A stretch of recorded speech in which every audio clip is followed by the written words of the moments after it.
Today I want to actually use up all of these Blinkit and Instamart brown paper bags and create a journal of sorts to use. What and how will it get used is something we'll see, but let me take you through how I make this journal. So essentially there are different sizes of this bags, and I suggest that you collect a few before you start making your journal. Cut along the folds of the bags. Essentially we can do this to get like a large sheet of paper first. The aim at this point is to make sure that we have almost sheets which are largish for us to, sorry about all the noise, largish for us to make pages out of. I'm trying to make this into a sewing journal for this girl who works at my place. She's going to a sewing school, and what I want to finally do is make a journal for her where she can put her notes and her sample pieces that she creates.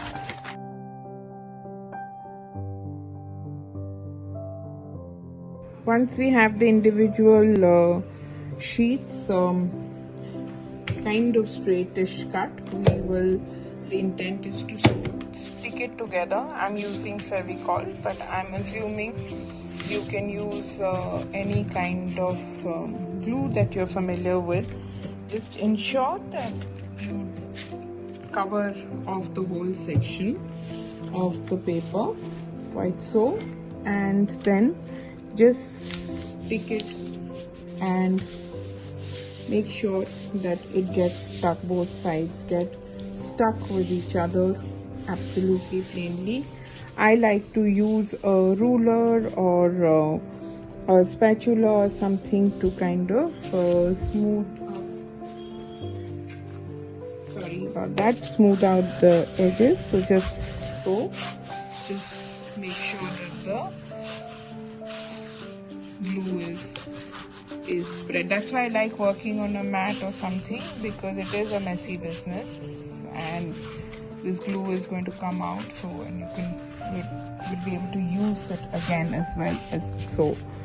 It's better to do this on a mat or put a sheet on your work area, because I think this is going to be messy.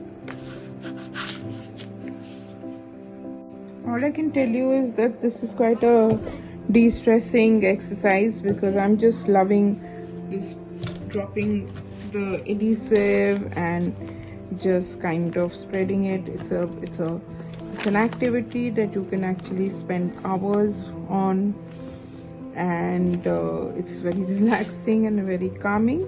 But like I mentioned before, it does take up a lot of time, and then we've got to wait for these to dry up, and then we will cut them to size, etc., and try and put some signatures on them, and basically create a pretty handmade journal entirely out of waste. That's the intent right now.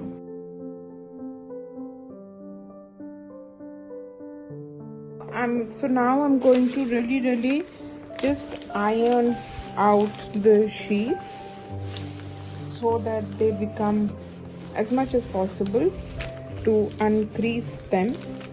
Make sure your iron is hot but not terribly, and it does not have any steam coming out, otherwise the paper will get wet. So just dry iron all of the sheets that you've cut, pasted, whichever way, and then we'll form the final signatures for the journal. Even if your sheets are not the same size right now, just iron and just try and best to your ability, just take out the crease, and then we'll figure out page size, etc.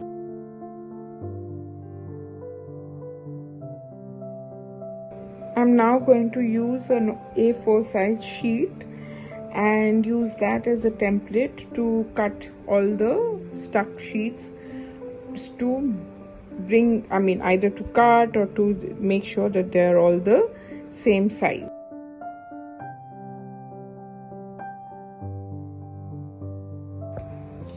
So I'm going to stamp the words on this regular packing tape and use this as a label for the book, with just to give it a more rustic, handmade, vintage feel.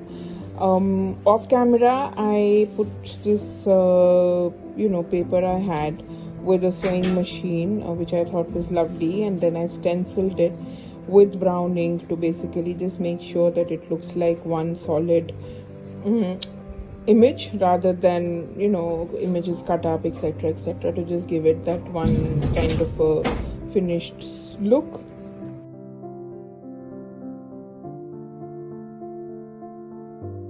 I have a sheet of sewing tags, etc., etc., vintage looking sewing tags, and I'm going to just dress up the cover a bit. This I'm going to do off camera. I will come back once I've cut out all the pieces.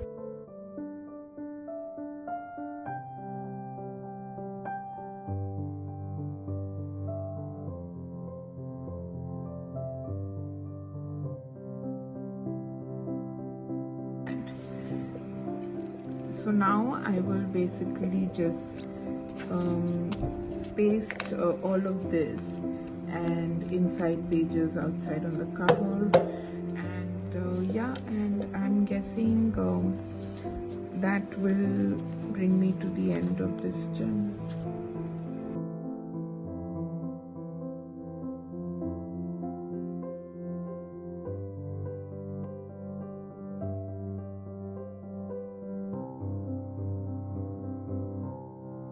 That's it. I've just put some of the tags I showed you in and around the book, not in and around the book, not too much, because she is primarily going to stick samples all across. I've kept it plain, that's why.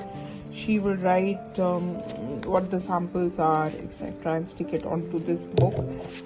And it's kind of done. It's been quite fun. I'm not stitching the spine here. I'm just putting an elastic like this, cut to size, for this journal, so that she's able to kind of add more papers, etc., etc., keeping it entirely flexible. And that's really it.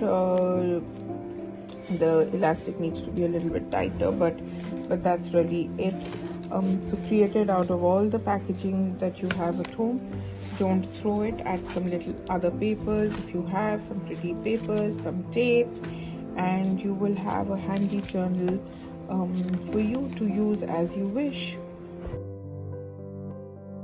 I'm quite happy how this turned out. Do give it a try at home, and follow my page. I'm new, so I need all the encouragement, the likes, the subscribes.